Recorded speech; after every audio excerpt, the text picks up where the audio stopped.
What's up, guys? JitteryJay here. Welcome to the channel. Hope everybody's having a great day so far. Up next today, we are checking out the Ricky Gervais show. This is another one of the special broadcasts. This is an NME test broadcast. This one's about an hour long too, like the rest of them. So we're gonna check this out. This comes to us from the Scrimpton site, so there's nowhere to leave a like and subscribe. However, I would appreciate it if you could hit like and subscribe on this video. It goes a long way towards supporting the channel and helping it grow. Then let's turn this on. And my voice is wavery a little bit because I'm trying to catch my breath without seeming too obvious, but it's obvious. Anyway, I was just out chasing that dog. She got loose. That's always fun.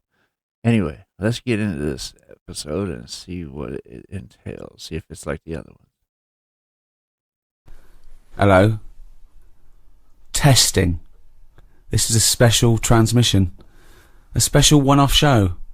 With me, Ricky Gervais, Stephen Merchant. Hello there. And the little bald mank twat that is the shaven monkey known as Karl Pilkington. Alright. Now, Rick, just a quick question, because if people have just stumbled across this, perhaps on the internet or on their TV channel, they're probably going to be a little bit alarmed by what you've said there. You come straight in with little bald mank twat, and a lot of people don't know who that little bald mank twat is, so maybe you should clarify. Well, I'm Ricky Gervais. You probably know me from such shows as The Office and Extras, cameos in the odd film. My long-term partner, not in that way, Stephen Merchant. Not in that way. Stephen Merchant, yes, I was involved with some of those projects, but I've not been in a film. And we met Karl when we went back to XFM as Conquering Heroes. We were let go when XFM changed hands, and then we did The Office, and then we came back, and we were big shots. No longer did we need to run the desk or press any buttons. So we were assigned, how can I put this, like a stupid lackey. Yes, yes. Proper, I mean, probably the person who was lowest on the rung. I'd have thought so. Station. They said, "Oh, give it to me. No one wants to work Saturdays." The caretaker didn't work Saturdays, so they gave us Karl. And we met Karl, and I was first struck by the roundness of his head. I'll be honest. I thought, this is a bald man, a little round-headed bald freak of a man. He opened his mouth. He spoke funny. Actually, he spoke without opening his mouth. That was the second thing that struck me. He just had this slack-jawed gimpness about him. Words came out. I think they got the idea now. Anyway, was what? Do you feel that was a balanced explanation of your meeting with us, or would you like to offer any extra detail there, Karl? Well, with every meeting, there's a different story, isn't there? The way you sort of looked at me and thought, he's weird. I saw Steve. It was like a triangle. Ricky was looking at me. I was looking at you, thinking that's weird. It seems a little unjust that I'm the why aren't you having a go at Ricky for being fat and just because old? No, I'm just saying on the first meeting, right? It's like a museum, isn't it? Everybody rushes to the weird stuff first. I love the fact that you're putting yourself firmly in that category as well, though. Oh, I love that. That's great. Like someone from Reservoir Dogs. Everyone looking at someone else. But you don't feel that way about me anymore. No, I've got used to it now. That's what I'm saying. That whatever your accusations of weirdness were, they all were unfounded. It moves on, doesn't it? It's like anything. You get used to a look, don't you? I watch a lot of programs on stuff that people have up with them, and you only watch programs about people that got something wrong with them. That is what you do. If ever you say, "Did you see that thing last night?" It's going to be something like the kid who was born with too many legs, or the baby with an arse for a head. It's always going to be stuff like that. It's like there was a program on a bit back about a fella who had a funny head and what have you, and he lived in a small village, and nobody double taked anymore because you get used to it. Don't you? What was up with his head? Right. Just had like it was sort of like the new Elephant Man. He'd sort of gone for that look. He's gone for that look. And, what does he do in the morning? Just eat a bun, sort of shave? It's just that's all I'm saying is people in his village. You want a big village. People are used to it, and they no longer stared. And that's what I'm saying with you. But it's interesting that because you say you've acclimatised to my so-called weirdness. I don't know what weirdness that is. I've still not grasped that. But Ricky continues. What? It's just the eyes. He's listening. Why are you listening? I've not had a go at you and you stupid. f***ing round head like a f***ing orange. Which is the thing which perpetually entertains Ricky. Ricky is never acclimatised to you. Is that fair, Rick? Yeah, I love it. I can't get enough of him. Because I see different things. Every time I look at Karl, sometimes I see like a completely sort of like spherical object. Right, like honestly, like some sort of pumpkin on Halloween. And then I see flat, straight with on. a pumpkin, Rick, Right. with a jack-o'-lantern outside someone's house, right? There is a certain light behind the eyes. Not with Karl. And then sometimes he looks like a plate. Do you know what I mean? Lord. Like, like a clay plate that a child has made. When they've made a face on the plate using their food. Or a biscuit. Like one of those biscuits, novelty biscuits you can buy Sure, at your you birthday. can ice with a little smile and some ice. Yeah. But that's not the, I think that's not the biggest thing. Karl, it isn't his physicality, isn't it the roundness of his head, it isn't the gimpness of his slack-jawed face. It's not even his hairy body and sort of like chimp-like gait. It is. Although those are all key features. These are all key features, Yeah. but it's his incredible mind. And I think maybe over the next 2 hours or so, if you haven't heard of Karl, then I think you're in retreat. If you have heard of Karl, then you're already being treated, I think, Right. by the fact that he is present on this special broadcast. Rick, can I suggest that we take a pause there, play some music, come back and we'll talk some more? Oh, this isn't just about Karl. We're playing some great tunes.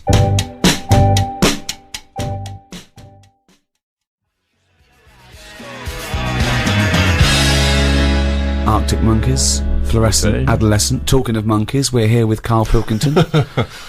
I say we. I'm Ricky Gervais. With me, Stephen Merchant. Hello. Doing a special one-off broadcast. Now, it's special in the sense that I don't know why it's special. I started that sentence. I had no. I had no backup. It's not particularly special. We've done this thousands of times. Well, it's special in the sense. You got the old team back together. Exactly. It's special in the sense that it is a one-off. Yeah. That's Right. why it's a special one-off. It's special in the sense that it is a one-off. I know it's special for me because Okay. I'm giving up a time, about 3 or 4 hours of my time for no money and no personal gain. So Well, it's a special treat you for me say in that. respect. Now, Sammy Jacob, right, is the guy that founded XFM and gave me and Steve our break Yeah. in entertainment or whatever, comedy. I remember also on the second day, he said, when are you two going to do some work before I fire? Yes. Which was... and yeah. I vowed that no one would ever say that again. Yeah. And So he called me out of the blue and said, we're launching NME Radio. I thought that's a good project, One second. Sorry about that. I had to sneeze real bad. I was trying to hold it in long enough to get everything paused. Anyway, let me back this up just a second. And then let's get back into it. We're launching NME Radio. I thought that's a good project, I'm a fan of the genre. Right, will you do a special show? Right, I called Steve. Steve went, well, I called Karl and he went, definitely not. And so I had to persuade these two miserable bastards to do this show. Karl, why didn't you want to do this? As a favour, I said to Karl, let's do it. Let's do one. There's 2 reasons I wanted to do this. One, we'd stop the podcast. Yeah. Karl, we charged for the podcast because you'd left work, and we did very, very well with that. And I thought I want to give something back to the fans. Okay, that's one thing. Okay, right. 2, I want to do Sammy a favour. Why not? Okay, Well, that's fair. That's your opinion. Yeah, but you, yes. But what you can't do when you're doing someone a favour, you can't go, yeah, Steve and Karl feel the same about it. Yeah, of course I'll do it, Sammy. Of course Karl will do you a favour, the man you've never met and you've never done a favour for yourself. Of course he'll do it. Well, hold on. Steve didn't want to do it either. He was busy. He works on 6 Music, so he was worried about that. He shouldn't really be doing it. I shouldn't really be doing this. And I'll tell you this, if you do love great new music and lively chat, then 6 Music Sunday afternoons is a great place to be with the Steve Merchant Show. I agree. There's enough for everyone to go round. Yeah. Enjoy that. Enjoy this. Yeah. But Steve does it a favour to me. I said, Steve, all right, mate. You've done me enough favours. Yeah. Yes, I will. Okay. You didn't fall for that. I said, as a favour to me. No, he didn't. I even started an internet campaign to put in the poster up saying, Karl, do some work, you little lazy bastard. After a month, he was begging me to stop it. I wasn't begging you. It was just a bit stupid. You were really annoyed. Yeah, what I like, though, it's interesting because you are you're a busy man, Rick, and I know you've been heavily involved with lots of projects. How you found time, because you don't like writing and doing any form of administration at any time. How you found time to write a daily blog is quite remarkable. Well, I knew it was irritating him. Right. It was, it captured the imagination of, people all over the world. I wanted him to do this podcast, and here we are. What changed your mind, Carl? Well, you kept going on about it. Yeah. And then I thought... You saw friendship was an important thing. Yeah, a little bit of that. Now I've got to tell Steve something on air that Steve doesn't know about. Me and Steve are doing this for free as a favour. I'm doing it as a favour to Sammy. Steve's doing it as a favour for me. That's what friends are for. Carl was negotiating himself some money. Yeah, well, this Who the hell have you negotiated money from? with Sammy, I didn't know him. I owe this man nothing. I'm not doing anything for free. I've got bills to pay. We've all got bills to pay, right? Oh. You've got other work that brings you money in. Let me just stop because... Sick of it. Wait, though, because this is interesting, because as you say, Rick, you're doing this as a favour to Sammy, he gave you your big break. Now, Rick, you gave me my big break, right? I didn't know Sammy. Ricky gave me a break. I'm doing this as a favour to Ricky. Oh, hold on. Who the hell gave Karl Pilkington a big break? Who? There's one man in this room who wouldn't even have an agent, wouldn't even have a need for an agent if it weren't for Mr. Ricky Gervais. But hang on a minute, it's not me. I'm already thanking you, Rick, by nice doing one, Steve. this free show, so hang on a minute. You miserable, ungrateful little mank twat. Yeah, it's I hope you feel really bad. I don't feel bad. Me and Steve are doing it out of the kindness of our heart. Yeah, free. You're money grabbing again. They're also on the internet, how mean he is. I'm not mean. You are mean, Carl, because, we did those paid podcasts, and all I wanted to do was some free ones. You wouldn't do it. Because we've done it now. I'm just saying you've got to get to a point when you go, I enjoyed that. Yeah, the podcasts were alright. Cut them off. You don't keep the story going. With the Bible, they didn't go, let's do another volume. People seem to like this story. Yes, they did. What? The New Testament. The Old Testament was a Yeah, massive right. They success. did it once then. They did like a special for the fans. But all I'm saying is... One sequel. But they didn't keep going on. And we did 3 lots of the podcast. Yeah. That's more than enough for anyone. But I just wanted to give, the people on the internet something back. Yeah, well, we've given them enough. Sick of the people on the internet always moaning. What? Who are Just moan. Who do? People do. Sick of it. Calling me Graham. They said I'm not even real. They said he's an actor. He's called Graham. That annoyed me. That's the thing that annoyed me the most. Graham. Of all the names. It's just that if I'm not me, what am I? That's the thing that annoyed me most. Not me, what am I? Well, it would annoy me if someone was accusing me of something, because, that's the thing. No, it annoyed you because they were stating a falsehood. Yeah, that's what annoys me. That's what did me head in. Let's play a record and be back with Carl after this. This is going to take so long to upload. Richard Ashcroft, check the meaning. He's from your neck of the woods, isn't he? Wigan. Yeah, we were just discussing the fact how miserable and mean Carl is. He won't do anyone a favour. Do favours. I shifted your telly. Oh, hold on. He shifted my telly. I gave him a television. I gave him a bed. He went, I shifted your bed. No, I gave you a bed. That's how he couches things. I cashed that bloody cheque he wrote to me. Unbelievable. Who's the last person you did a favour for where you weren't expecting something in return? I'm always treating people. I've told you, if I have a good day, at the end of it, I'll go, do you know what? I'll treat them. Treat who? It might be a homeless fella. It might be some charity. I'm sick, honestly, the amount of money I give away it might be a girlfriend who got a lovely new camera for Christmas, still wrapped up from when it was given to you as a leaving present. So, all this stuff about you're doing so much for charity, you honestly tell me, you think you're walking along, you're whistling, I've had a great day, me. A, you never have a great day. No, I've never seen you have a great day. It doesn't matter what, it's unbelievable. You're whinging all the time, miserable. Yeah. Nothing impresses you, nothing at all. The best I've ever heard you was alright, that. Well, tell us about the last time you had a great day. What was the last great day you had where you thought, I must end this by giving some money to a homeless fella? I mean, yeah, I don't have a great day. but what I mean is, a day when I go, do you know what? I'm quite content. That's amazing! It's a long way from a good day. That is the equivalent of him skipping along. No, every night before I nod off, I lie there and I think, what sort of a day have I had? And I'll go through it and I'll go, yeah, that was alright. How boring is that? No, it's good. You've got to do that. Otherwise, what was the point of the day? If you're never going to look back on it and go, what have I done? Yeah, that was alright. What's the point of it happening? But how often do you go, wow, I've really achieved a lot today? Because I remember one day at random you told us, you'd been to the Cobblers and back. I didn't even know Cobblers still existed. Yeah, that was a 24-hour period we were talking about there. You kept a diary. It mainly consisted of had a chip butty in a cafe with Suzanne. And then you talk about an old woman you saw. No, that was your day. I've made it a thing that I do now, that I like to learn something every day. And then go on, what have you learnt today? Well, I haven't done anything yet. Brilliant. But what I'm saying What is, did you learn yesterday? I've learned you're not a generous man. You're a mean bastard. You don't repay. And that's coming from Steve Merchant. I'm just saying, as long as I always think if you've learnt something, then the day's not been wasted. What have you learned yesterday? What have you learned yesterday? It was something you told me about the monkey arm. Right, yeah. There's scientists have done the first brain robot interface.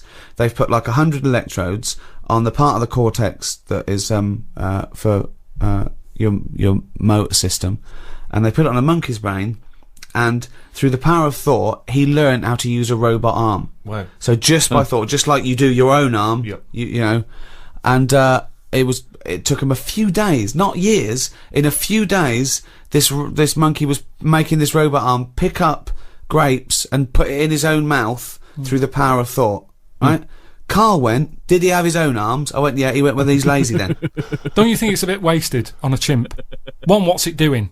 All they ever do is eat or chuck shit about. So why give them a decent new robotic arm? Well, who are you going to give it to? Right. I just mean give it to something that is going to get more use out of it. What, a giraffe? Right. No, something more. If they could link that up to a worm, I'd go, that's good. Well, how could a worm think to use a robot arm? Listen to me. They can't think. Hang on, I'd like to know. I'd like to know how this tiny How do you know? How do you know? What I'm saying is, a worm's never had an arm. You're a maniac. Think what you're saying. You wish a worm had an arm for a day. No, all I'm saying is, if we're going to faff about here and get animals giving them extra arms, They weren't giving a monkey an extra arm. They were testing this theory that they could make the first computer-brain interface. The thought went from the brain through a computer and made this arm work. That's incredible. The upshots are you can really have bionic arms. You could have amputees having perfectly working dexterous limbs. And your response to that is? Give it to a worm. I'd just say I'd be more. I'd sort of be fascinated about seeing it more. If they said, look at what the worm wants to do with an arm if it had one. I honestly don't know how your brain works. I think we should give it to you and see what you do with the arm. What? I tell you what. How could a worm? Oh dear God, I can't breathe. Oh Lord, I love Karl, but he makes me mental sometimes. You know. You're gonna give a robotic arm to a worm and see if he can use it. That's too much. Worm have an arm, Karl? It wouldn't have an arm. The monkey didn't have an arm. It was a robot arm that they'd set up. Right, let me explain it like this. I wish they'd have picked something else. Maybe not a worm, but they always seem to do the tests on the wrong animals. No, they do it on the closest thing to the human being they can. I'll tell you what I read. Do you know I say I like to learn something every day and what have you? Yeah. A few weeks ago, it was about our worm. They've given it anti-aging cream. Right. When have you ever seen an old worm? How do we know if it's any good? I could not tell you the age of a worm. I've seen loads of them. Give it a tortoise. Play a record. He's got a point. He's got a good point. Oh man. Bob Dylan, Positively 4th Street. I actually, Rick, was in Vietnam a couple of weeks ago. Oh yeah. And I know I don't know if this was thanks to your campaign, but I did pass somewhere. It was admittedly a European person, but as I passed, they went, "Oi, oi! Karl Pilkington's got a head like a f***ing orange." That's amazing. Which is lovely to see. And I've had it all the way around the world. That's in Vietnam. What were you doing in Vietnam? You know, just heard there was a war. Went over to see if that was wrapped up. They finished that a while ago. So you've been to Vietnam. You went to popped down to Cambodia at the same Cuba, time. yeah, Cambodia, Kenya. I was wondering, would you ever consider going to a holiday destination where you didn't have to have injections in the stomach to get in? Well, you know what? I am an adventurer by spirit. I'm a sort of Indiana Jones figure, and plus someone was paying for it. We did it. Pardon me. We did it in high class luxury. There was no slum in it. I felt a bit bad because I was worried that I wouldn't see the real Vietnam. But I did see the real Vietnam from the air-conditioned 4x4 that I was being driven to my 5-star hotel. And what's it like? It's great. It's really good. I mean, obviously, the war was a long time ago, so they've got back on the, back on their uppers. I don't know what I mean by that, but anyway, that's the other way around. If you're on your uppers, isn't it? Yeah, back on. Anyway, it's doing well. A lot of nice people, a lot of generous people. Obviously there's poverty. Yeah. There's a couple of things over there I think which would really intrigue you, Karl. And I think it's a great shame that you're not more adventurous as a traveller, because I think it would really open your eyes. You're having a laugh. He has about 9 holidays a year. Yeah, but he goes to the same place, doesn't he? Some rock in the Mediterranean. Yeah, it's safe. I know There's Vietnam's nothing there. I know, but I don't sort of. What I've seen of Vietnam, I had a mate who went to somewhere like that. He showed me a picture. I had a picture of him walking round with a bag of locust that had been sold, and that's to eat. Well, I did actually utter the phrase at one point. Oh, I think that gecko's repeating on me. That's what I mean. So, I mean, I am quite exotic. I don't mind. I tell you what I didn't do, though, and I think I would fascinated to have seen you down there. There's a place in Vietnam, just outside of Hanoi, called Snake Village. Right, and it is a long, long tradition in Vietnamese culture of eating snakes. In fact, one of the tourists even said, one of the guides actually said, "We will eat anything," and they eat snakes over there. And I'm not just talking about tiny little ones. I mean proper, great big mammoth snakes. Sometimes even king cobras, which I think may even be endangered in some parts of the world. And anyway, in Snake Village, you go over there. I didn't go because I was just a bit too squeamish. You sit down. They bring a great big snake. You choose it like you would a lobster. They bring you that snake. They give it a bit of a demonstration. Then they slit it open in front of you. That's disgusting. The blood dribbles into a cup, and then if you're the guest of honour, they take the still beating heart and they make you drink it from a glass. Yeah, you see, that's disgusting. I've never fancied that. No, I've never sort of thought. Do you know what? I just think it's not holiday. That it's like endurance. Well, Right? I don't. I'm not suggesting that you point. would enjoy that. I'm saying that there are many of these interesting, exotic worlds out there.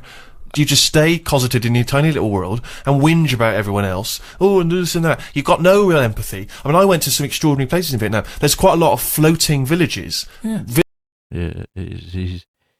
Yeah, Carl's like, nope. Yeah, I can. It wouldn't bother me, but because I've eaten snake. I've eaten.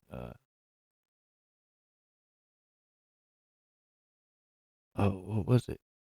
I think it was rattlesnake. It was down south, way down south. I was down there visiting a friend, and they had it on the barbecue. I was like, damn. I think it was rattlesnake. If I'm not mistaken.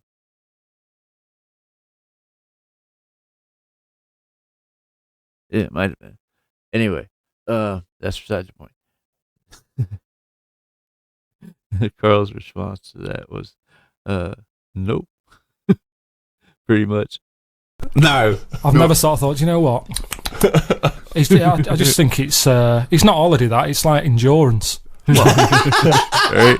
I don't. I'm not suggesting that you would enjoy that. I'm saying that there are many of these interesting, exotic worlds out there.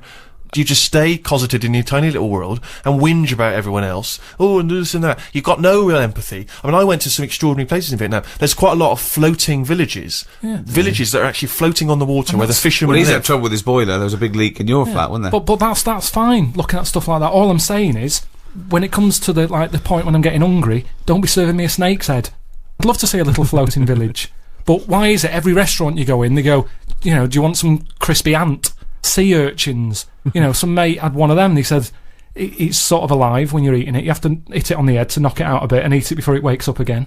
I don't want a meal where you're sort of having to do that to it. I'm not going to enjoy it thinking, is it waking up yet? I haven't finished my starter. Oh, it's rolling about a bit. Hit it on the head again. But this shows your ignorance, Karl, because Vietnamese food is not like that at all, is it? I'm just talking about one particular exotic restaurant. What was your last holiday? A couple of weeks ago, wasn't it? Yeah, it was a cheap one though. Go on, where'd you go? It was only 250 quid. Yeah, brilliant. Go on. Just a place in You Menorca. don't want to waste money, do you? Menorca. It's just. You've been there before, haven't you? No, I don't think I have. You've basically been to the same places over there. Yeah, there's not. I mean, yeah, you're right. I mean, there was nothing there to see. It was just. Even the weather wasn't that good. But So it was a waste of time. No wonder it was 250 quid. I don't know why I went. but it's an experience. So you and Suzanne went away for an idyllic holiday. It was £250 all in for a week, was it? Weather wasn't very good. There was nothing to see. It was a shithole. Right, what did you do? I just sat outside and I was watching... In the rain. But you didn't even No, need to hire a villa then. You could have just, like, pitched up and said, can I sit here? We had our own space, and for the first day it was alright, and then, then a family moved in next door from Scotland, and they were loud. And I hate it when people are loud and you can't understand what they're saying because their accents was really strong. So it's like, no, I can't even sit here and listen to what's going on. It's like really strong accent. Brilliant. The kid was only young, but he sounded old. Do you know what I mean? I don't know what that means. No, I've no idea. Just the Scottish voice. It sounds old. Even though he was a baby, he had a voice of an old man. I don't know what that This is means. what I'm saying. You don't go anywhere where you can embrace the change and the difference. You go to places where just some annoying people come and you move in next door. Hey. I mean, it depends. It depends how much you want out of life. How much, what? Yeah, like I've said to you, life's about learning. What do you want to learn? I'm just saying that's what life's about. If you don't learn anything, then what's the point? You might as well be a mayfly. Right. We've got all these years on the planet. Yeah. See something. Hold on. This is what Steve's saying. I know, but I'm saying watch it on the telly. There we are. There's the rub.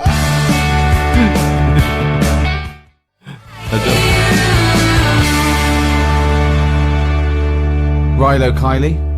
Portions for foxes. If you love good music, by the way, you should tune into Six Music on Sunday afternoons, the Steve Show. Well, at the moment you're listening to NME Radio. Oh, yeah, but you can listen to that on NMEradio.com or on your telly, on the internet, Good everywhere thing, around the Steve, world. if you want to- NME, probably along with Rolling Stone, one of the most famous, most respected music. Well, yeah, but you can carry magazines. on reading. You can carry on reading Rolling Stone magazine after you're about 16 years of age. Have you read the NME? Well, Not for a while. The letters pages. People complaining about the haircut of the bloke from the Kaiser Chiefs. It's not a pressing concern. Move on. That's the problem, isn't it? That's me with music. I like to sing along to a track, but I doubt that. I do. Well, Go on. No, I sort of hum. Go on then. What's the last track you hummed along to? What's your shower song? People supposedly have a shower song they sing in the shower. What's yours? Oh, with my boiler being broke, it's got to be a short one. How's that going? People won't believe it. See, that's the other thing that people think. I've been moaning about the boiler since about 2006. Yeah.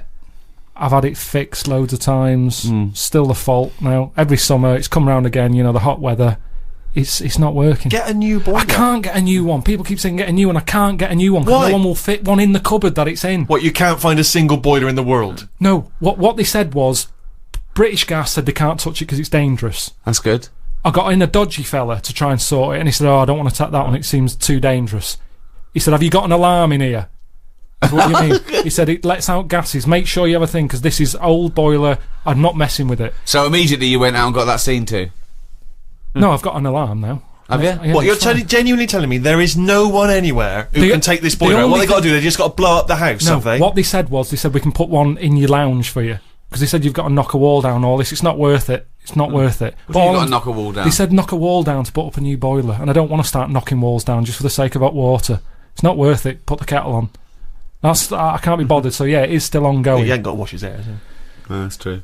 So yeah, I don't really have a shower song. You gotta wash his hair. But yeah, music's all right. I just don't want to know everything about Music's it. It's like, all right. No, it's good. It's one of the seven wonders of the I world. know it is. Yeah, it's good. It's beyond. I can't describe. I couldn't try to describe how amazing music is. Yeah, I know. Not the shit we've been playing. No, I'm But just. I mean, I'm you just. know. I'm Yeah, just good saying. music, classic Vaughan music. Williams and Beethoven. The music affects the brain in extraordinary ways. People with, sleeping sickness who are otherwise almost in a vegetative state hear music, they can suddenly can come awake, they can sometimes even dance.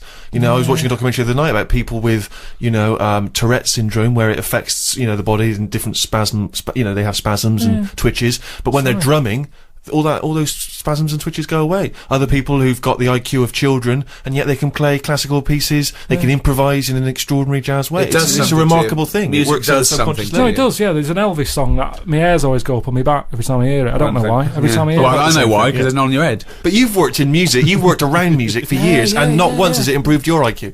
No, I like. Do you know the biggest problem, Steve? And I don't want to moan. You do. You can't get away from noise these days, and that's the problem. I think that's music's almost got too important now. People can't think, and that's the problem with music. There's always noise. You can't get away from it, and I can't concentrate. If there's any sort of noise, I can't concentrate. My brain's going, what's the noise? And my ears are going, I don't know, go and have a look. And I love the fact that your brain's talking to your ears. It's all connected. The irony is, I genuinely think that conversation is going on I in know, Carl's head. and I think the ears are slightly cleverer than his brain. No, they all kick in, don't they? I'm sat there, my brain's working. Go I on. might be writing something, I might be doing that book, I'm thinking my brain's going, right, yeah, it's working. And then a noise happens outside. My ears go, what's that? My eyes go, well, I'll have a look. Brain goes, yeah, go on then. Suddenly, they're not even thinking about the book. All No. It's you! No, but There's no conversation between ears and eyes and brains. Interesting. He's read the numbskulls. Do you remember that? As a kid, lots of little people inside a person's brain making it work. Herman's head for American. Turning a wheel to I've move said it. to you though, how do you know which one's in charge? Because my brain was quite happy doing that book, but my ears got bored. Make a note of that, someone. If you're listening, make a note of that. My brain was quite happy working on the book, but my ears got bored. No, the way I see it is your brain is like the adult. The what? The adult. I thought you said addled. And your ears and your eyes are like the kids, and they get bored quicker. And the brain's quite happy. This doesn't work at all as a metaphor on any level. Biologically, philosophically. It does. No, it doesn't. It doesn't work at all. It does, because your brain does the thinking. Now, if I have earplugs in, my brain can think better without the ears. Yes, because there's nothing to put it off. It's concentrating. That's a distraction. Yeah, so that's what I'm saying. Your ears are just receptacles. Hear him out. Yes. Go on. So if your ears can't do their job, it's like a well-behaved kid. It sits there. It's quite happy. It's not interested in what's going on around it. Take the earplugs out, they go mental. What's that noise? What noise? Go and have a look. Eyes, go and have a look. I don't know what you're talking about. This is the ramblings of a maniac. Can you tell your brain to tell your mouth to talk some sense? Oh, this is a fun one. Well, which order would you say it works in? Well, it's all working at the same time, isn't it? No, but your brain's at the beginning of the. If it was a circuit, your brain's at the beginning. Yeah, not necessarily. Not with hearing something. Your ears come first, but they're passive. Your ears are merely receptacles for sound, right? They're a conduit to the brain. So hearing is only thought. Hearing isn't the airwaves hitting your eardrum. You can't block it out. No, what I'm saying is that's a passive thing. Your fingers, when it touches something, it's your brain that develops that information. Your fingers aren't going, oh, I recognise that, it's a piece of cheese. It just touches it and your brain recognises it. It's all done in the brain. It's way above his head. No, not convinced? I'm just... That information is still being worked on by the brain. All I can do is tell you the way I work, and I know if I'm sat in a quiet place... No, Carl. ...with nothing around me... No, you can't tell me the way your brain works. My ears get bored. That makes no sense at all. I'm telling you, if I'm in a quiet place, my brain is happier. It can focus on what it's doing. The ears almost go, there's now to here, call it a day. The eyes, no, they don't. My eyes are going, well, there's now to see outside. Just chill out. Whereas if there's a noise outside, if it's a noisy street, everything's kicking in. My brain's getting annoyed. My ears are going, what's that racket? My eyes are thinking, oh, what was that scream? What's happened? What's your nose doing? Why is your eyes thinking, what's the scream? What? Why are your eyes getting concerned with noise? It wants to see what the ears have heard.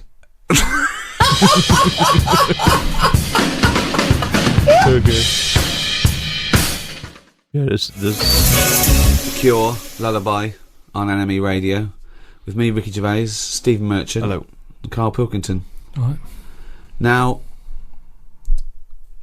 straight after your holiday, you got home and then came out to visit me in Boston on the set of my film I was doing. How was that?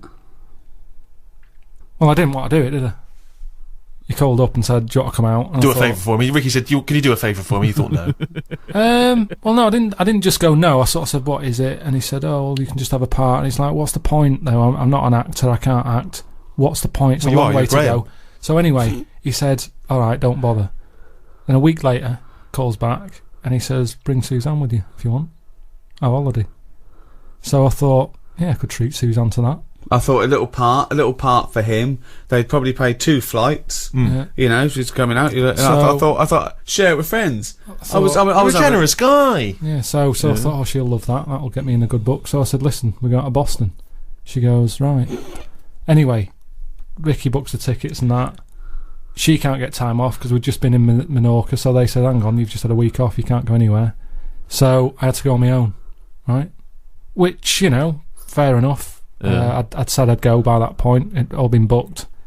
The costume that I needed for the film bit had been made. I couldn't get out of it. I was in too deep. Anyway, go there. Boston isn't worth seeing. I mean, you're talking about travelling the world and you know, opening your eyes and seeing new things. There's nothing to see in Boston. It's Dunkin' Donuts and Starbucks. There's nothing else, is there? I'm not being unfair there. I mean, it looks nice. There's nice buildings. You mean there's not a museum of the weird? There's they had something to do with tea bags, didn't they? That I told No, it's the Boston hotel. Tea Party. It wasn't nothing to do with tea bags. It was the Boston Tea Party.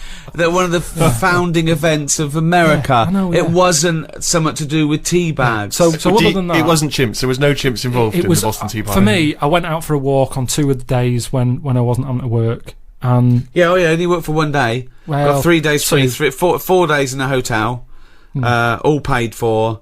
1 day's work. I mean, it really is ungrateful.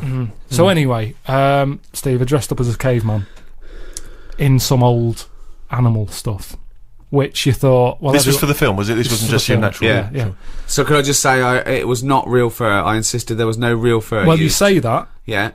I get back, right, I'm run down because I didn't sleep when I was out there. I'm not very good. If Suzanne's not in the bed, there's something, it's like I feel... what, she's got to be there to tell you to sleep? Well, Right now, Carl. It just... No, and our ears, stop listening. Listen to my words. Stop, sleep now, ears. So anyway, so I wasn't sleeping, so I was there for 4 days or whatever. I must have had about 3 hours. One real day's work filming, 2, and he was 2 shattered. really. 2. He was absolutely shattered. He was weak. He was ill for a week afterwards. I did like 35 days, you know. Yeah. So, yeah, but you were sleeping. If you don't sleep, it's basic sort of biology, that. If you don't sleep, you get run down. Sloths never get a flu. Because it's good, isn't it? That's when your body's replenishing. Stop. Can we just go over that way? Replenishing. What is it then? I'm gonna burst. Sloths never get flu because that's when your body's replenishing. So the thing is, I'm bound to get ill. Steve, you know what it's like. You're always like got a cold and that. haven't you? Oh, he's dissing you. Everything's what's it got to do with diss. I'm just saying because you're a bit of a sickly child, so you don't Oh, jeez. I'm only to go at the looks understand. and No, then only because I'm trying to get him on my side. So anyway, so I'm shattered. I get back, so I think it's a bit weird that this isn't shaking off.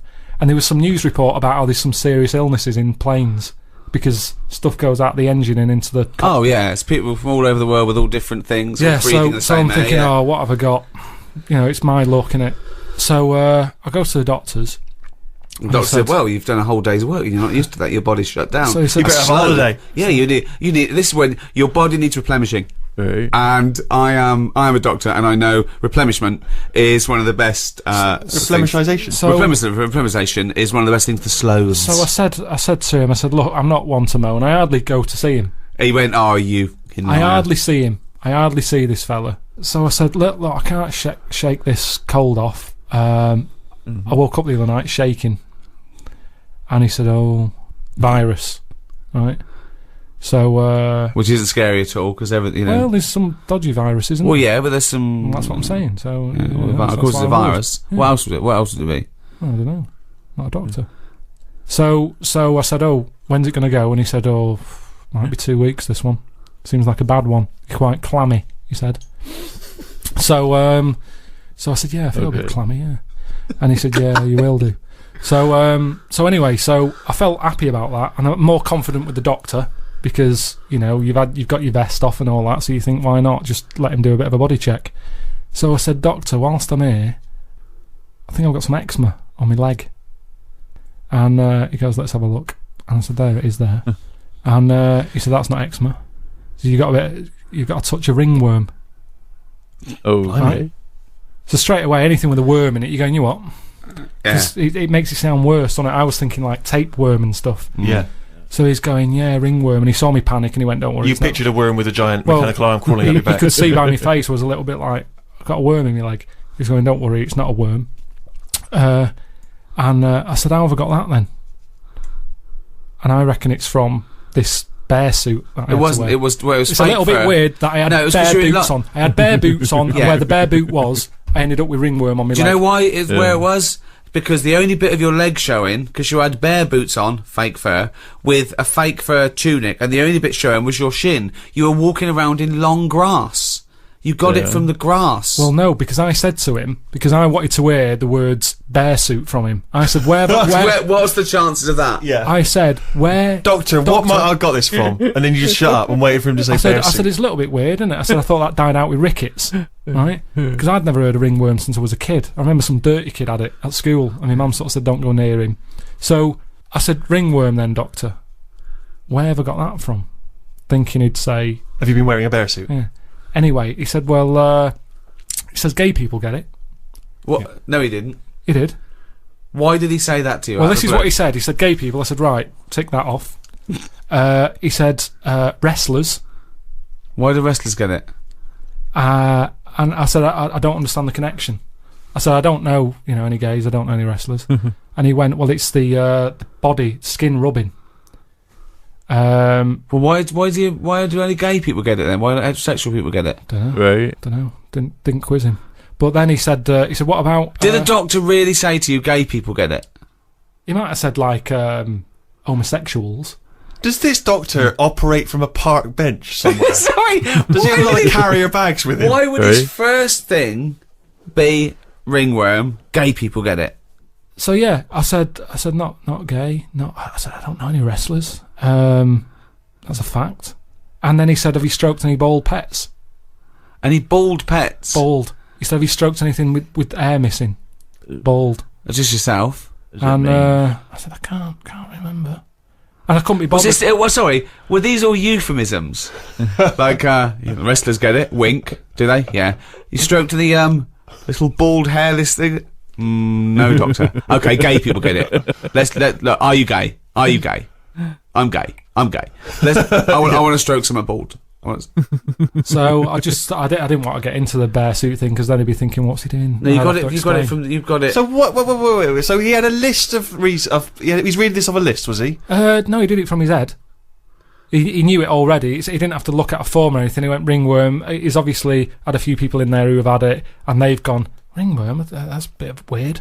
Where have I got that from? And he knew straight away. So he's had 3 wrestlers. people in there with ringworm. Popular. One of them was a wrestler. One of them had a shaved dog, and one of them was a homosexualist. Okay. Is this the same doctor who Told me that my nerves were too short for my body. Yeah. Different fella. So yeah, ringworm I got from my time in Boston. Well, that was a heck of a story. Okay. I'm beginning to wonder if the reason Suzanne didn't go with you on that trip was not to do with work obligations. Your iPod, you've downloaded it, maybe? It's a test transmission. Yeah. Oh, it is a test transmission. Testing. Yeah. If you're hearing this, then it's working. Who are you? I'm Ricky Gervais. Who are you? Steve Merchant. Who's that little bald-headed mank twat chimp over there? It's me, innit? Alright. Yeah, well, we need your name, don't we? Carl is. Telling you, I was talking to you earlier about going to Vietnam, and I'm not good. I mean, although I like to travel, as you know, I like to go to exotic places. This is going to come as a surprise to you, Rick, but I do look very English when I'm abroad. I'm 6'7".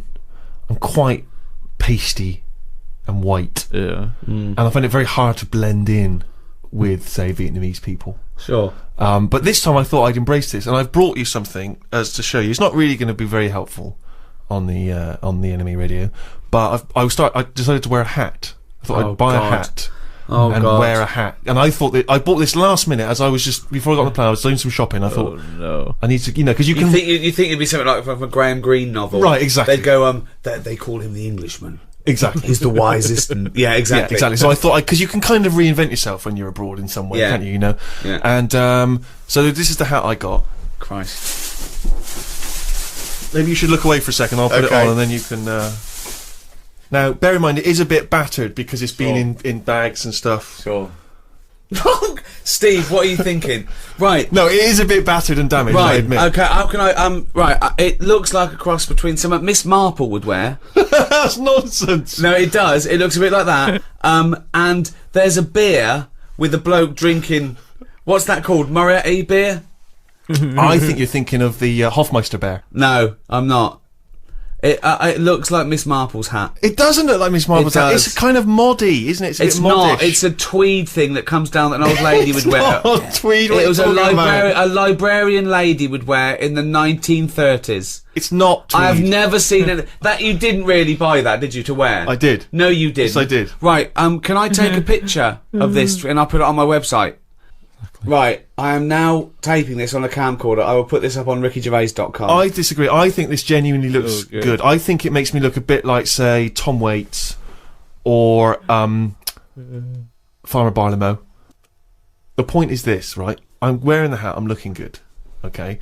But people, obviously, they can sense that I'm a moneyed tourist. They can see how good I look, and they know I got a little bit of money in my pocket. I can afford to buy hats, you know, and everything. So, obviously, I'm always a target for people trying to get money from me, stuff like that, which is always a hassle, isn't it? And I find it very difficult tipping when I'm abroad. I don't really understand what the rules are with tipping, and that's a big anxiety for me. Okay. And also, I have problems with the conversion, you know, because obviously when you go abroad. So, the Vietnamese dong. Come on, there's nothing funny about that. That's just what it's called, right? For $63 you can get 1 million dong. Right? That's a lot of dong. So, I'm packing like a huge dong. I got like, you know, 2 million dong, like in me money belt under my shirt. Right? Yeah, you took. So look at this image, right? You were wearing that hat and a bum bag. Yes, but You no, must look I don't have a pretty bum cool. bag. I have a money belt that I wear underneath the t-shirt. Right. So as not to see, you know, so people don't think I've got any money on me. And if Yeah. I get mugged, I can just go, I haven't got any money on me. Because they would never think to look Under the underneath t-shirt. the shirt and see the money belt, right? Well, that's still out of reach, isn't it? Over there. Yeah, and they are actually looking up your t-shirt. Well, it's funny you should say that, right? Because I went to a market at one point just to look at the things that were for sale there. There's lots of eels and lots of fish, lots of other interesting items, right? So I'm looking at the market, I'm taking some photos, and I noticed this, I hear this kind of murmur, right, that's going around the market, and then I start to see them, all the people in the market, sort of pointing, right, and staring and talking at something, right? So I'm looking around, trying to figure out what it is, right? And I realise they're looking and pointing at me. I genuinely swear to God, right? So they start, and then, Did they think one of the big eels had escaped? well, they started laughing. Oh no! They started openly pointing and laughing. One of them, right, started, like, I think he was a postman. He looked like he might be a Vietnamese postman. I don't know why that should make any difference, but he started doing a sort of lumbering, sort of Frankenstein walk. And pointing at me, right? A whole section of them just started cackling with laughter. And then at one point, a woman in one of those sort of Vietnamese lampshade hats, right? She runs up behind me and she attaches to my back a sort of kick me thing that you would have attached to some nerd at school's back, right? She actually put something like that on my back. I don't realise initially, so they're just chortling. They are weeping by now, and I'm talking like the whole market is in hysterics. And old ladies are coming up to me and just, you know, comparing their heights and then giggling. And then I'm sort of trying to get this thing off my back so I look like a dog, you know, chasing its tail. And I just realised that this entire marketplace was just openly laughing at me. And what angered me, Rick, was that I've spent a lot of time in this country, in the UK, right, building up a career, right, so that people don't laugh at me, right? They respect me. They see me as a man of great accomplishments and achievements. Yeah. I go to another country where with that hat, exactly. walking around with those glasses with a little money belt on, maybe sandals with socks because I got a foot infection. And it turns out that they're just laughing at me, just openly mocking and laughing at me, right? So I just genuinely, I got upset and I got You threw down your cagoule, left your clogs behind, and got on the first plane back. I hopped in a rickshaw straight back to the hotel where they do not laugh at me openly. But anyway, just to return to the dong issue, right? This was what worried me, was that obviously you got a tip. So we had a driver for a few days, right? And you got to leave him a tip. And I never feel a bit awkward. When do you give him the tip and everything? How does it work? And so I didn't know how much it should be. And I was thinking, well, you know, it's a poor country. I've had a driver a couple of days, I haven't paid for the driver, so I give him like $20, right, which is like 10 quid, I'm thinking that seems like a good tip. I get in there, I read in the guidebook, I should have only given him $2. I gave him 20. Well, now because you don't want to upset the precious equilibrium.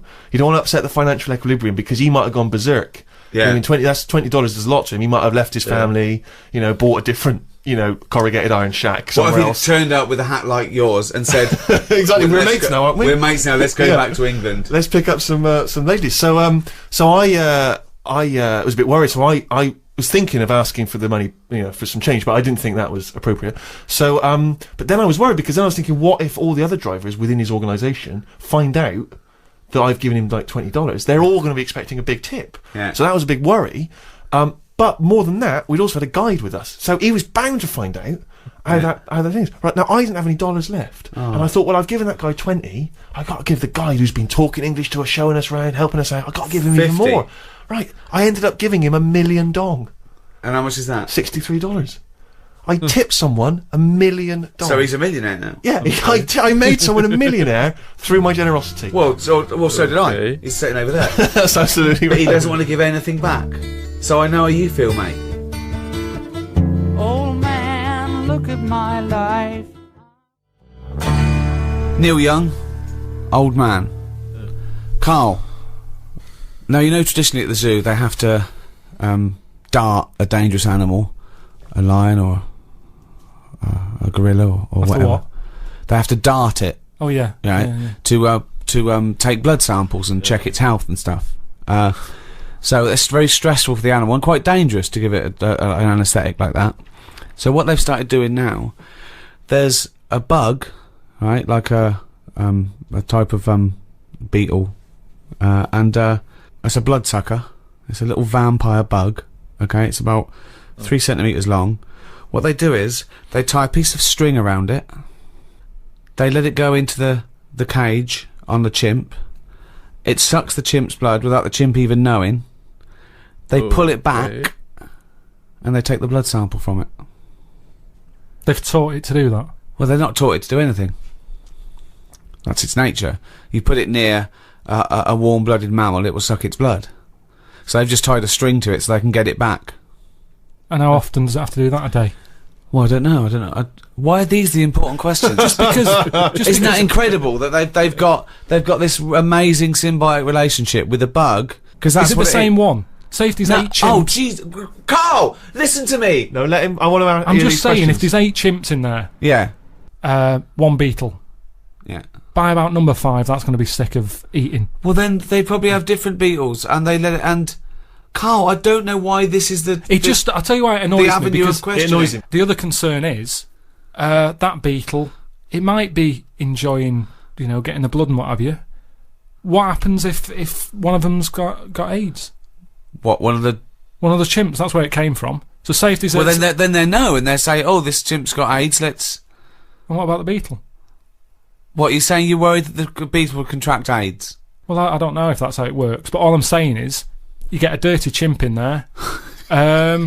He's got a touch of that, and the beetle gets it. And all I'm saying is, it seems a bit unfair. What are you worried about the beetle? Working hard. It's eating what it's like. This is the same as getting in foreigners to make cheap trainers. To me, they let the beetle do what it wants. I mean, how long do they live? I read the other day about some elephant beetle. They get about 4 months. Right. What do you think of this? Right, this elephant beetle in the paper the other day. Yeah. About the size of a gerbil. Right. Massive. Odd-looking thing. Mm. The bigger, the uglier it is. Why are you looking at me? No. In a way, that is the way it works, isn't it? I think size is a big deal, isn't it? In a way, because This is interesting. well, we better being smaller, aren't we? Well, it depends. What do you mean? Well, no, if you're afloat in the Atlantic Ocean and it's 4 degrees centigrade, it'd be better to be fat. I didn't really mean like that. I just meant in terms of, like, Steve, I've mentioned he's taller than us. Yeah. He's always ill. Well, that's nothing to do with his height. I just think bigger people, it's like that Zhang Lung or whatever, the world's tallest man. He's always sneezing and that. He's always got something up with him because he's not meant to be that big. Small fellas, you never see a midget in a doctor's waiting room. They never get ill, do they? You never see one getting run over because they're too small, so you don't hit them. So it's Come to think of it, I don't believe I've ever seen a small person in a waiting room of a doctor's office. Ever.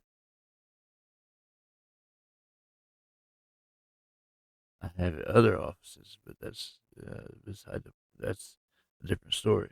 But no, I don't think I've ever seen one in a doctor's office. It's strange that he mentions that. Anyway, Carl getting upset about the Beetle is killing me. Why the Beetle gets a bad deal? He's doing what he likes. Lung or whatever, the world's tallest man. He's always sneezing and that. He's always got something up with him because he's not meant to be that big. Small fellas, you never see a midget in a doctor's waiting room. They never get ill, do they? You never see one getting run over because they're too small, so you don't hit them. So it's. I think size. If you're too big, You never see a midget in a doctor's waiting room. so Well, maybe they're there. No, they're not. They're not. So what I'm saying to you is, this beetle that's massive, size of a gerbil. Yeah, but it's still. But a gerbil's small. What do you mean? No, this is a big one. This beetle is massive. It lives 4 months. Lives 4 months. Been found in a banana crate. Right. Right. It's over here. They're upset for it because it's been in this banana crate for, it could be like 3 months. And the whole purpose of the elephant beetle is to have it away. That's all it wants in its life. It's only got 4 months and it loves having it away with another beetle. And it hasn't had it. So they found it in this crate and it looked distraught. They said it was showing all signs of like desperately wanting to have it away. It was Well, when you can wank yourself to death with 6 legs, you leave anything alone for 3 months in a dark crate. Just eating a load of bananas. Yeah, eating bananas and whacking away. Well, anyway, 6 times at exactly the same moment. Its feet go, apparently. I bet it does. What do you mean its feet go? That's a sign. When they got it out, they were they got the experts in. They said, "What is this? We've got a beetle here the size of a gerbil." They said, "We'll come round." They had a look. I said, "Well, how big's the gerbil?" That's just scientists HQ. There's their hotline. You can phone come up. round. Right. Well, you'll need a gerbil-sized box to bring that round in. Come round. Ring. Operator. Can I have people in charge of giant gerbil beetles? I'll put you through. Hello, gerbil beetle people. I think I've got one. Come round. Anyway, its feet were going.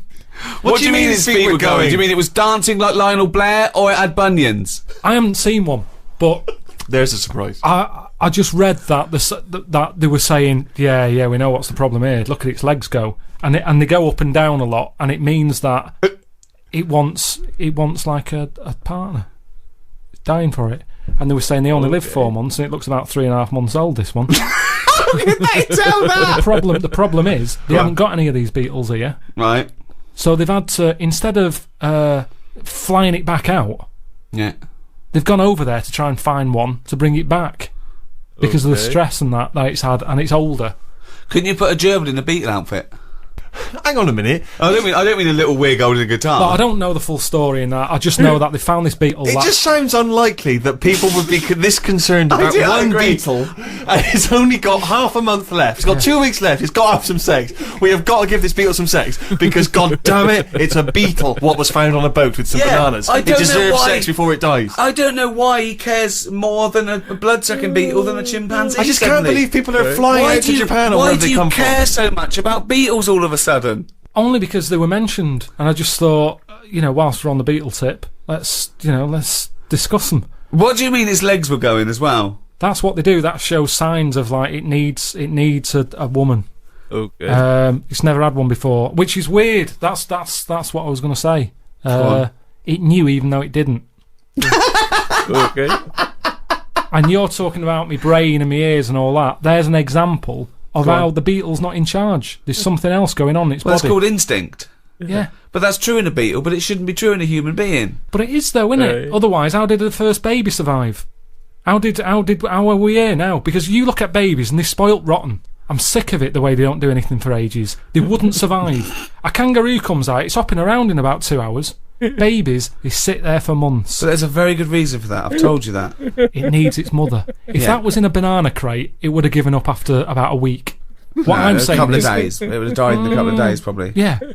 Whereas this beetle, he didn't know the outcome. He didn't know if he's ever going to see this partner. Yet, even though he's been in this crate with bananas for 3.5 months, it still wants to have it away. Now, if I was that, I'd be like, I'm not in the mood anyway. Why do you equate yourself with the beetle? Right. This is what I don't understand. No, I'm not. I'm just saying how that's where nature's good, and I think the beetles are better than us in a way. We have got our brain, we've got our creativity, we've got our cognition, we've got all those things. That's our forte. That's where we kick in. Thought, introspection, art. I agree. Well, I could not live in a crate full of bananas for 2 hours. I admit that. I admit that if my mum had given birth to me and then dropped me immediately in a bin, I wouldn't have survived. Yeah. But I don't see your point.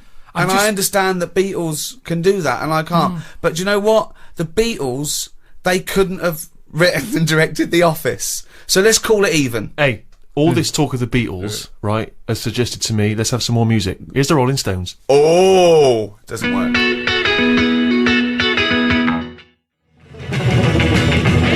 Well, that's about it. This is the test transmission for the NME radio. I've enjoyed it. I think Steve's had a blast. He's got his hat on. Yeah, I'm as happy as Larry, mate. Just pleased that I've done it all for free. Yeah. Whereas Carl will be cashing a sweet check. I know. It looked like looking after number one after all we've done for him. I didn't even realise there was an opportunity to ask for money because I understood it to be a favour, so it didn't even occur to me to get my agent. Always ask. Always ask. No, because I'm doing it as a favour. If you said to me, "Can you come around and help me move house?" I would do it. I would not presume you're going to pay me for it. Debt of gratitude. See, one day maybe I'll need the NME. One day I'll call up the NME, just like you call up scientists and go, I've got a beetle the size of a gerbil. They say, come round. I might call them up and I go, oh, what are the drummer? What's the drummer from Dodgy doing? They go, come round. But where does that debt of gratitude stop then? Because at what point do you say, well, I'll have some money, please? When I get a bill from British Gas, what will I do then? Will I just say redirect this to NME? Because that little debt of gratitude. Sammy Jacobs, the fellow who runs NME Radio, send the bill to him, please, British Gas, because he'll sort me out. No, he'll go, what are you talking about? That's not my bill. Sort it out yourself. And that's what I'm saying. The world moves on money. I make money to pay the bills. It's not for me. Sometimes I never see it. Doesn't even touch my hands. It goes in the bank, out the other way. Doesn't even stop. There's always people taking money off me for this, that and the other. And I'm not moaning about that. But all I'm saying is... That's I know this and that costs you money, but why are you paying for the other? Business, innit? Alan Sugar, he'd say you're mad, you two. He'd say you're stupid. What are you working for free? What is this? Charity? Well, it isn't. He'd sack you two. He'd say, Carl, you're hired. I would love to see you on The Apprentice. What would Carl be like on The Apprentice? Wow, that would be amazing. That would be amazing. Well, firstly, he's not a team player. He's not a team player. No, he'd just go out getting his own money and say and not share it with anyone. So that's number one. Joking. That's number one. 2, you wouldn't want to do it. You'd say, well, why am I doing it? For that, I've got bills to pay. Right. Do what? Well, whatever he asked you to do. No, it's a task, innit? And I wouldn't go on there. Well, anyway. treat this is like a task. Well, okay, here's a task right now. Last night on The Apprentice, they were doing interviews. Oh, don't tell me anything because I don't know who's in it. No, I won't. All I'll say is that one of the interviewers says, and it's an old interviewing trick when you're working in business. They say, "I've got a lovely luxury pen here, right? Here's a classic old Bic biro, right? Now you've got to sell that to me now, right? Sell it to me now. How would you sell it to me, right? So this is a pen shop.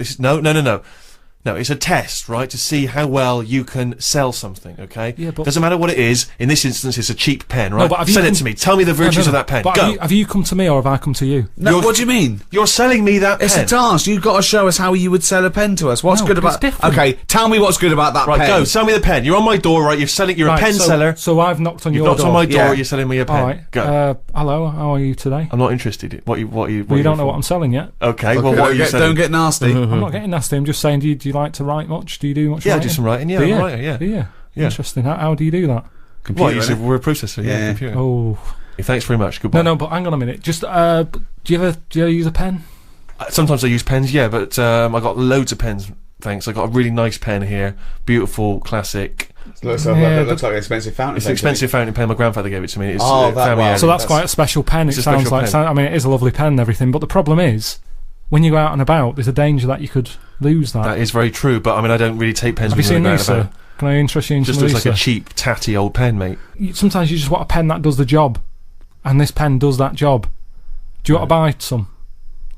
No, I don't. Why not? Well, because I just told you I've got a great pen.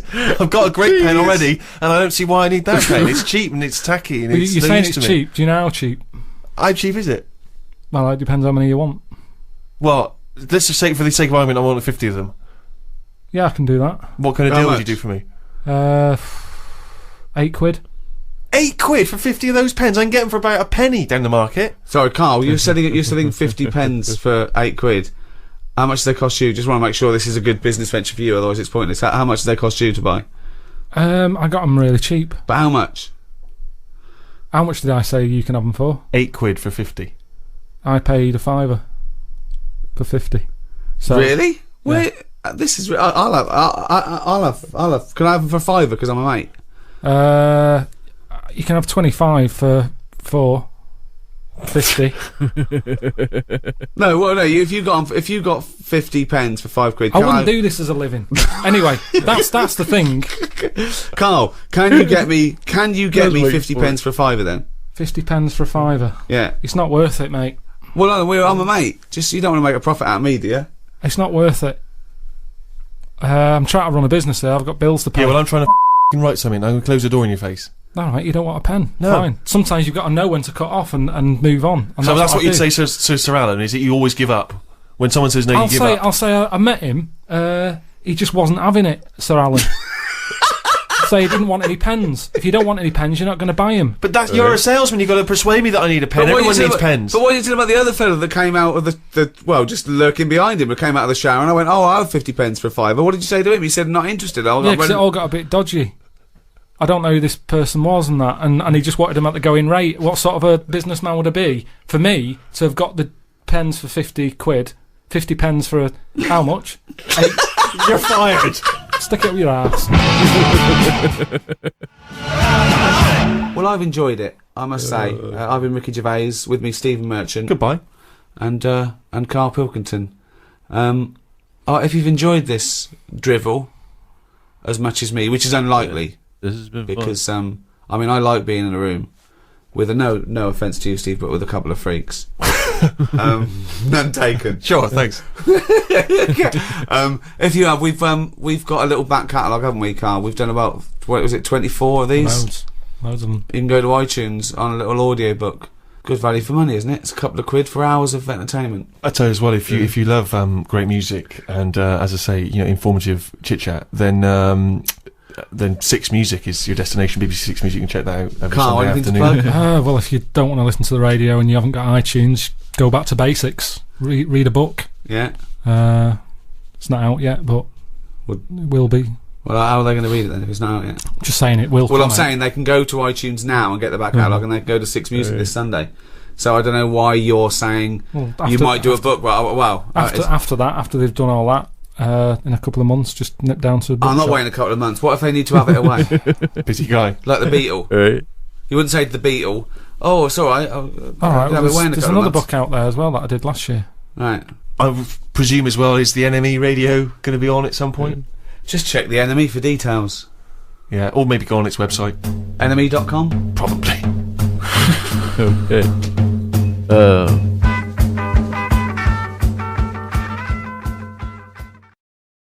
That might be one of them too, but there's a few music clips that I have to cut out because they left it playing too long.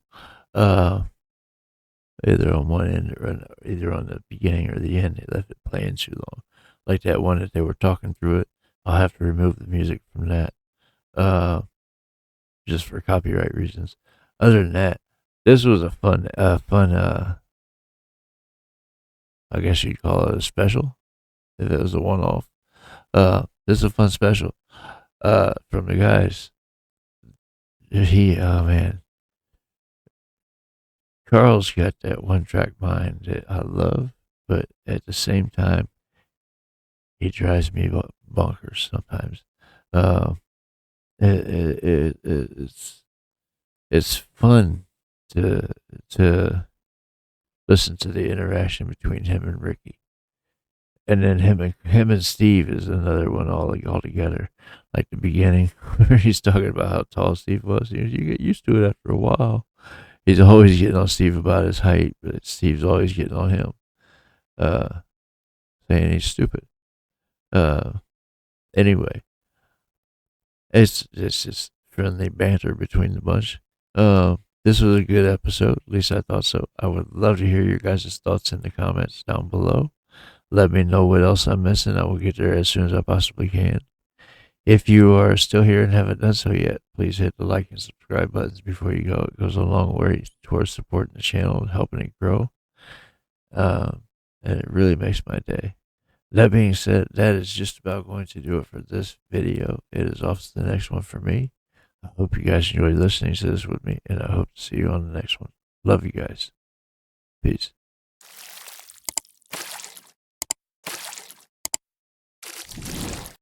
Hey guys, make sure to check out one of my other videos right here at JitteryJay.